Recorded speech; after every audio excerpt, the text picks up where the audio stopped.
Dagdy Eve, August Falcha. Hi, hello, and welcome. It is John O'Sullivan from the Irish Pagan School, and we are here with our another regular video and coffee chat.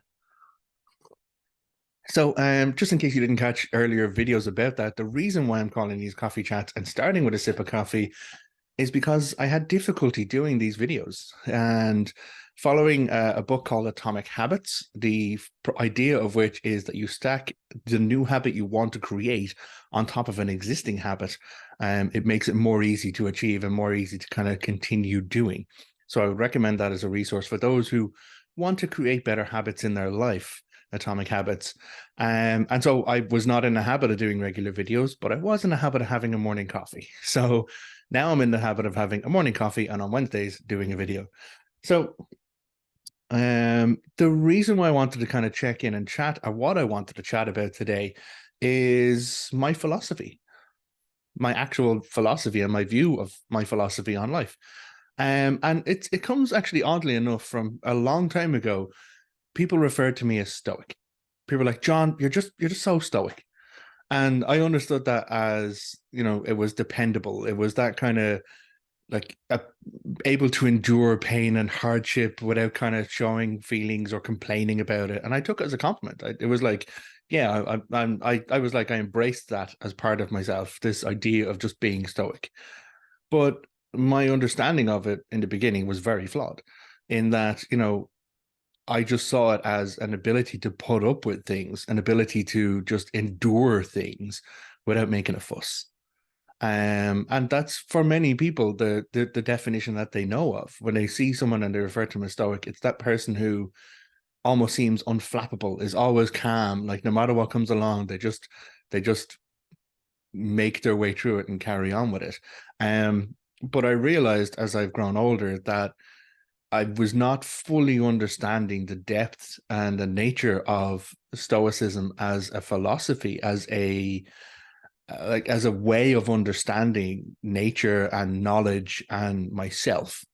And so that's where I began my exploration. I've been doing this for years now, trying to understand what it is when we talk about being stoic and what it is to be stoicism.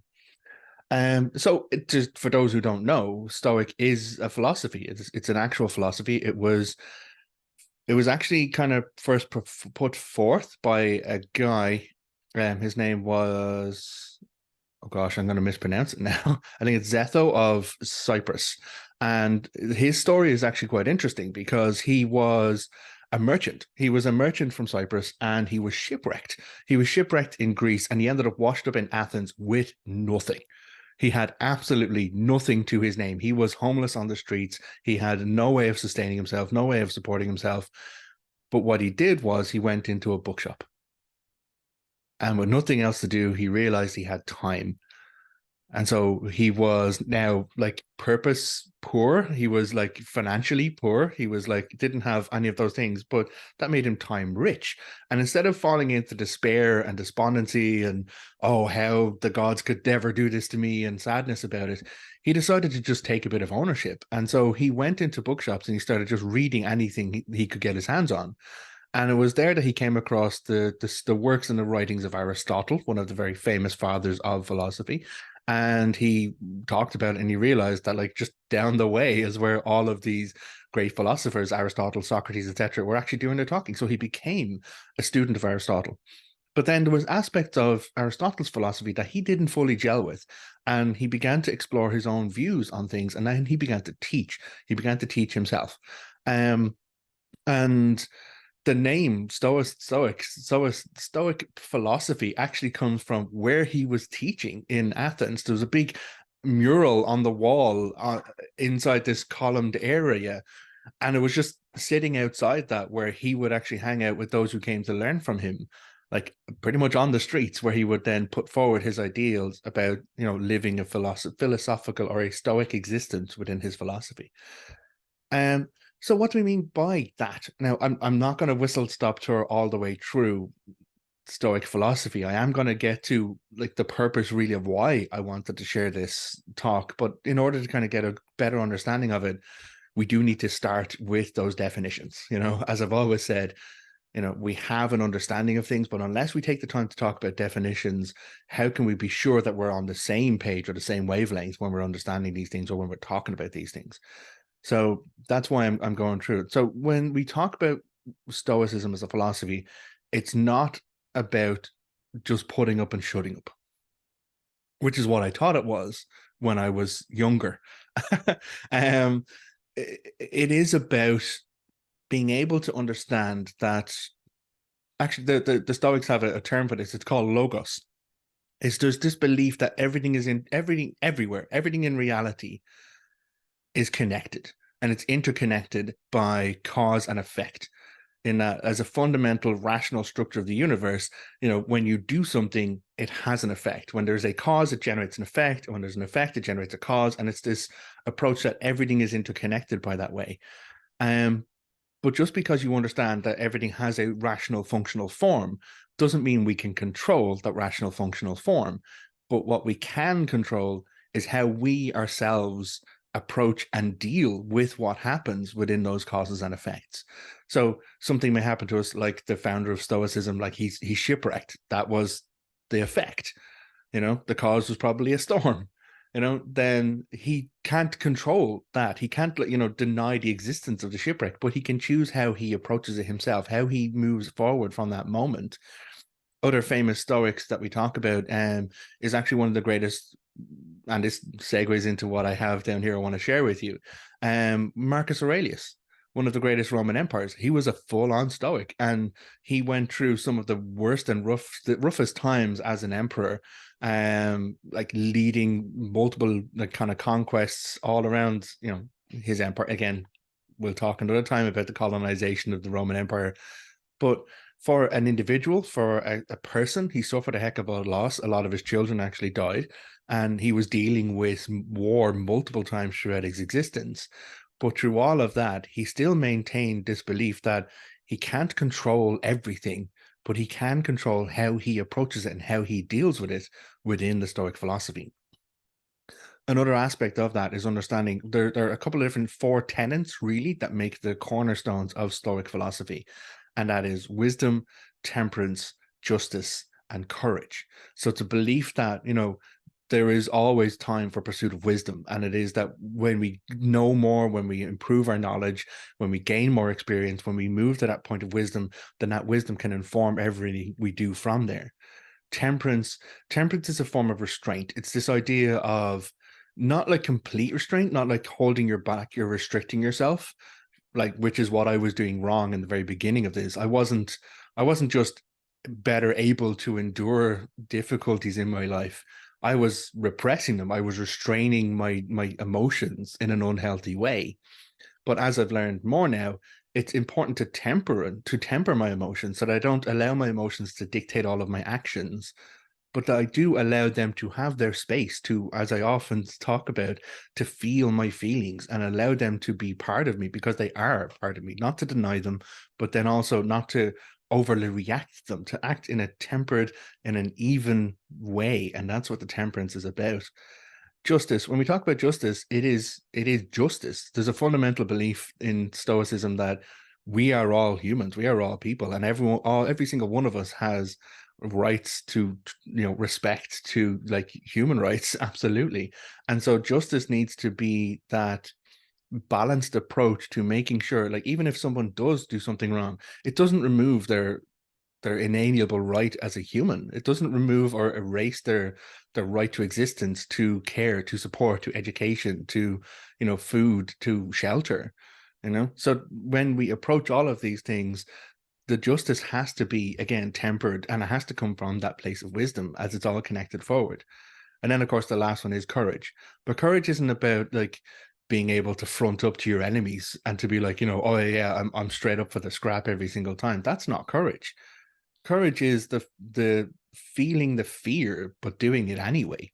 It's, another actually very famous Roman Stoic philosopher actually once said that sometimes living, I'm going to say his name wrong, Epictetus. He actually put forward that sometimes simply the act of living is an act of courage. And that has actually formed a lot of kind of cognitive therapies now that a lot of psychologists actually teach from this Stoicism, from this actually basic structure of a philosophical practice. So there's a lot of things that, I have gone through there in that process to get you to understand. And this is because I have been years at this. I have absolutely been years trying to reconcile and understand what it is when again, years ago, someone said, John's just really stoic. And I misunderstood it. But I have since followed my curiosity with that, followed my need to explore that and to understand it for myself.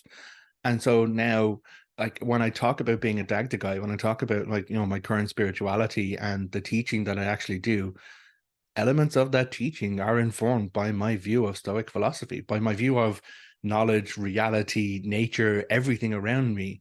And it is coming through that lens of my Stoic philosophy. And so you might not have been aware of it, but you have been exposed to John's Stoic philosophy this entire time. So the thing I wanted to share today is that Laura actually picked up this amazing book, and I'm really enjoying it. It's called The Daily Stoic, and it is by Ryan Holiday and Stephen Hanselman. So that is it there, and it is 366 meditations on wisdom, perseverance, and the art of living. And so it is, you can, if you're interested in following it, but it's featuring translations of Seneca, one of those early philosophers and Stoics, Epictetus, and Marcus Aurelius. So in his later life, Marcus Aurelius wrote to himself. He actually, he was one of the most read and also most written Roman emperors. He actually spent a lot of his time, even on campaign, even out in Germania, as they called it at the time. Like he was constantly reading as much as he could, constantly exposing himself to pursue his knowledge and then enhance his wisdom by having more knowledge available to him. But then he actually began to write to himself. He wrote like volumes for no other purpose but to actually allow him to rationalize his own thoughts to himself. And they became known as the Meditations. And so they've been translated many, many different times. And for many of the more modern Stoic philosophers, the Meditations have actually formed a big part of everyone's kind of process and belief and understanding of what it is to be Stoic. So that forms a big chunk of this book. But the one I have for you today, when I record this, is again, it's daily meditations, and it's a small snippet of the actual translations and writings of these Stoic philosophers. But then there's a bit of an exploration, a modern exploration done by Ryan and done by Stephen to try and help kind of contemporize it to our world at the moment. And I thought I would kind of dip in and share this one with you today. And this is actually written by Epictetus, and it's the Discourses by Epictetus. And it says, show, not tell what you know. And so the translation of Epictetus says, those who receive the bare theories immediately want to spew them as an upset stomach does its food. First, digest your theories, and you won't throw them up. Otherwise, they'll be raw, spoiled, and not nourishing. After you've digested them, show us the changes in your reasoned choices. Just like the shoulders of gymnasts display their diet and training, and as the craft of artisans show in what they have learned. So the modern kind of view on this is that many of the Stoic aphorisms are simple to remember that they even sound smart when quoted. Like even just reading that out, it sounds smart. But that's not what the philosophy is really about. The goal is to turn those words into work. As Musanius Rufus put it, the justification for philosophy is when one brings together sound teaching with sound conduct. Today, or any time when you catch yourself wanting to condescendingly drop some knowledge that you have, grab it and ask, would I be better saying words or letting my actions and choices illustrate that knowledge for me? So this one is very fascinating because it brings up for me something I have always felt a little bit conflicted about. Because I refer to myself as a bard. an Irish storyteller. I have studied all of these old stories, all of our ancient Irish mythology, and I understand how they inform a lot of our culture now. And sometimes I get very excited. I read something new and I want to just talk about it. I want to just share about it. But thankfully, I have a process now, thanks to my philosophy, to sit with it, even if, especially if it's actually uncomfortable, to sit with it and to kind of take it on board, to tease it out a little bit further, and to go beyond the words. Like, look for the moral of the story, look for how it can influence my thinking on a topic, or look for how it can influence or change my view and my approach to things, and then embody that to the best of my ability. I've talked about it a number of times before, how learning and learning the stories of the Dagda in our ancient Irish god, like, the good god of Ireland, really fundamentally changed my perception of self.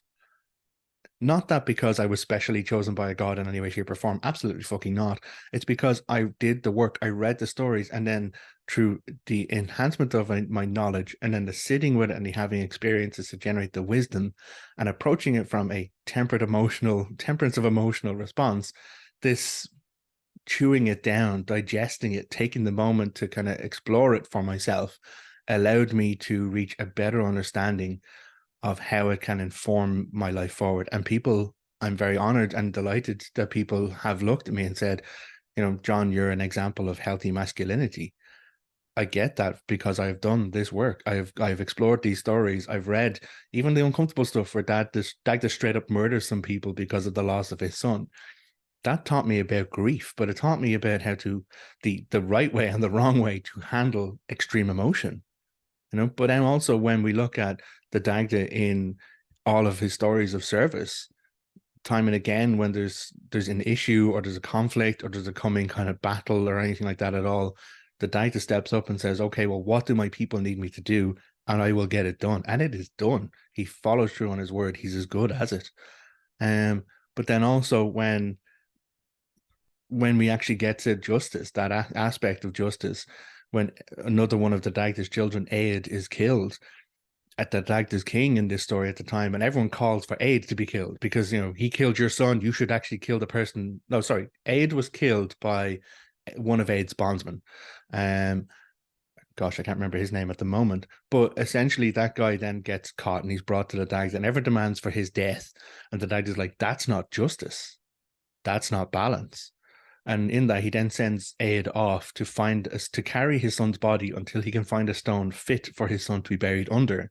And then Aed carries the body and the stone back to deliver to the Dagda in order to fulfill his promise. And then, he actually dies for that effort that it cost him. But it wasn't a life for a life. It wasn't an eye for an eye. There was an element of you're given the opportunity to make right on what you did. So even in the case where the person who killed Aed, the Dagda's son, has done a legal offense, he's still treated with justice. He's still treated with a respect and understanding of his right to his life. And so I have been kind of going through all of this process for many years, and the other aspect of why I wanted to share this video is that we at the school, myself, my Laura, my partner, other teachers in our community, we get inundated at times with people kind of expressing stuff that, they have just experienced. And we're delighted. We're absolutely honored that people see that, oh, great, maybe I can kind of reach out. Maybe I can kind of connect with this community. And that's why it exists. We created the Irish Pagan School community page group specifically for people to connect with their groups, connect peer-to-peer, and to interact with each other. But in the same time, we get multiple emails where someone says, I had this dream last night, and then they list out the entire dream. And then they list out their entire genealogy to justify their right to have had a dream. And then they expect us to tell them what it all means. That's not what we're here for. We can teach you the ways, we can teach you the journeying practice, like the tools to explore your own psychological landscape, to explore your own spiritual landscape. But who am I to tell you what your brain is telling you? Because that is what dream is. And so the other aspect of that quote I read for you there is that sometimes the most important thing to do when you learn something new, when you experience something new, is to sit on it, is to sit with it. It's to write it down in a dream journal. It's to write it down in a journal. It's to record it to yourself in a memo, in a note, to revisit it, to listen to it, to pull out the words from it, and to do some Google searches, to go onto the Electronic Dictionary of Irish Language, EDIL, and actually search the words if it's coming up as possibly Irish words.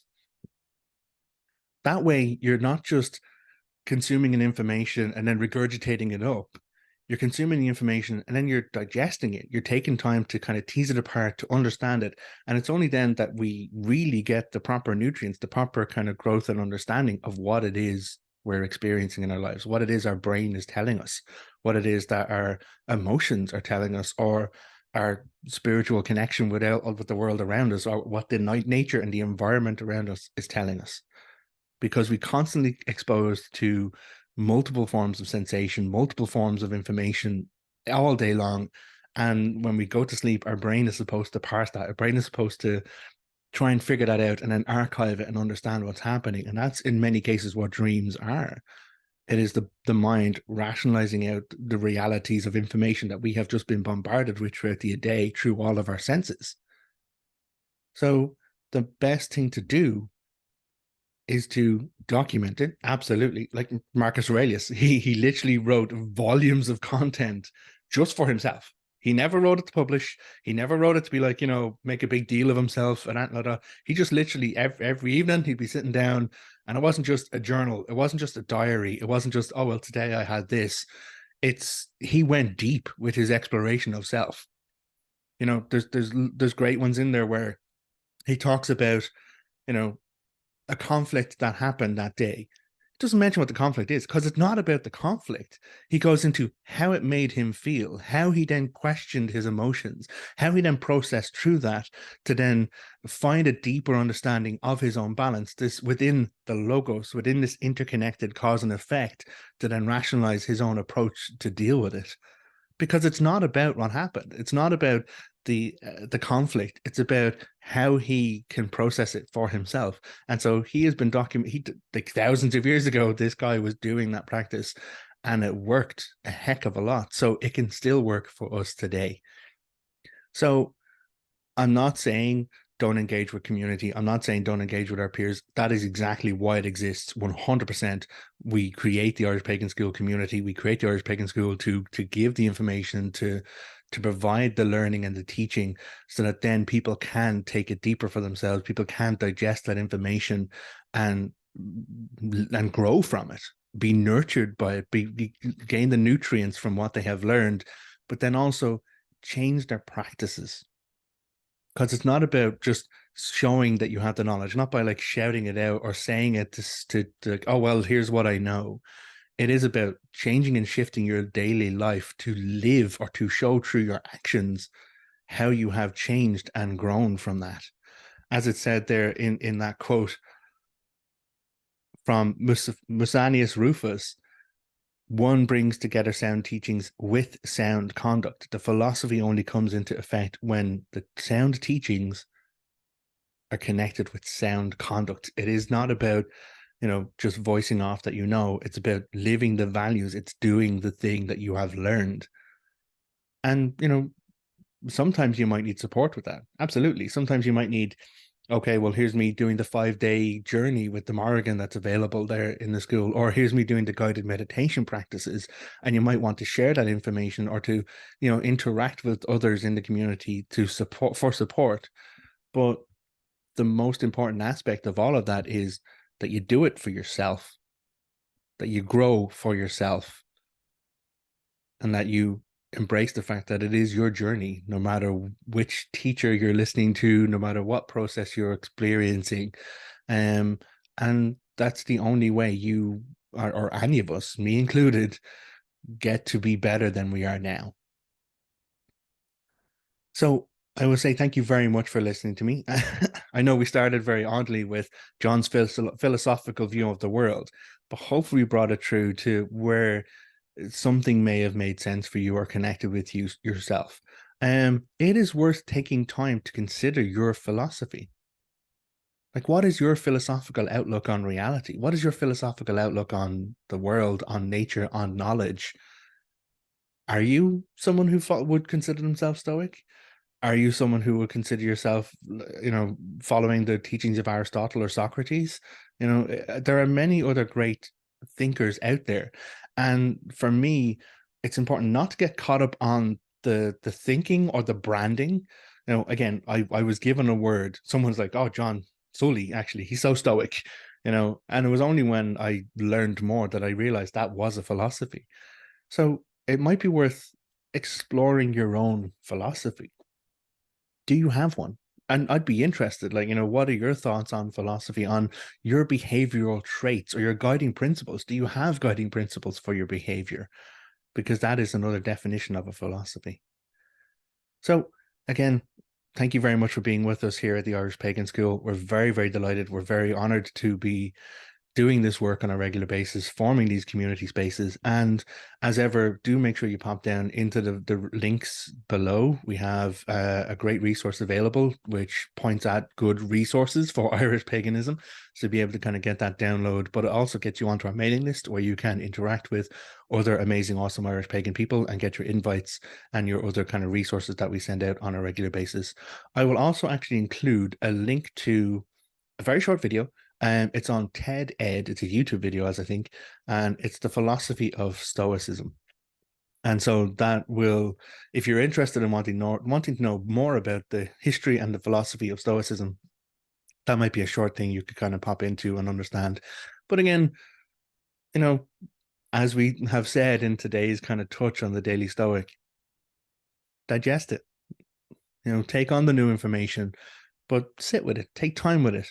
It might sound smart to be able to just regurgitate it or to say it out so that someone else hears you saying something smart. But the most important thing to do is to embrace it for yourself, to learn it for you, because you're the most important person to you in your life, because there's no one else like you. And without you, there's nothing. So thank you very much again. Look after yourself, take care, and until next time, Slán. Goodbye.